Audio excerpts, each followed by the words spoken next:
welcome to another episode, mini episode, whatever I'm calling these. Today it's actually two books, one page. These two here, it's Big Trouble in Little China, the official art of, and the official making of Big Trouble in Little China. I believe they're meant to be a set, or should have come out as like one big book, because when you do the spines together, you can kind of see here they match, right, at the bottom. Boom, who does lots of comic publishing, put these out a couple years ago. Really love them. They are absolutely fantastic. Great chronicling the making of one of my favorite movies. So today, for Big Trouble in Little China, just in the first 10 pages, the origins of this script, I'm just going to read you a little bit about these guys that wrote it and their vision and how it was slightly changed, because for some reason I just love the crap out of this. Okay.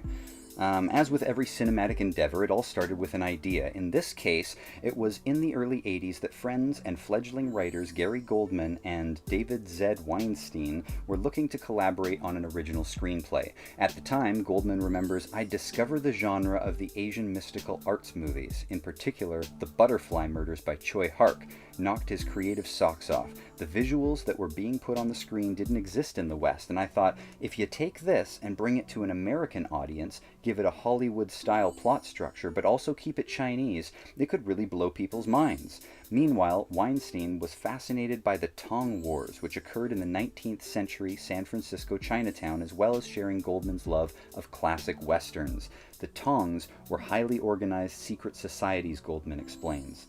They were important in the politics of China, where when the communities came over to America, new groups started here, or they started up branches. I thought, in 1880, 1900, San Francisco is really happening, and there were a lot of cowboys around, so we started to research that with Chinese mysticism, ghost stories, and folklore.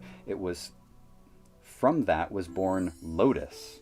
That was the original title, Lotus. Their Western Chinese mysticism screenplay. It featured a cowboy named Wiley Prescott who befriends a Chinese railroad worker named Sun who needs to collect his imminently arriving Chinese fiancée Lotus at San Francisco's docks. An evil sorcerer named Lo Pan enters, separating Sun from his fiancée and Prescott from his beloved horse.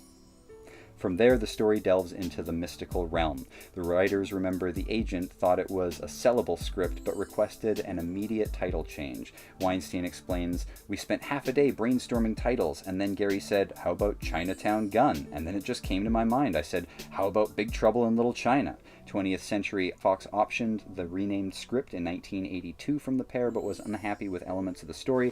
And then it goes on to talk about how the next guy thought that a lot of it was sound, but he needed to put in a contemporary setting. And I love this. I love the whole idea of it, the whole concept of it. I feel like Boom needs to commission or publish or make a mini-series, prequel, something like Tremors 4, the beginning, right, where it's like a Western. I mean, I guess technically someone's already sort of done this. I'm imagining it being like Jack Burton's great-great-great-grandfather or something, Val Burton.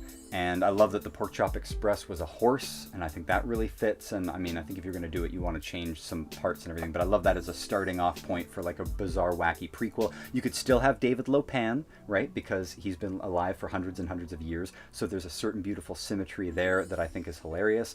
And maybe a movie would be overwrought with just, you know, the self-indulgence of it all. But I think a comic would work pretty well. Anyway, official making of Big Trouble in Little China. I love the concept. Subscribe for more. Tell me what other stuff you'd like me to cover in the comments, and I'll see you on the next video.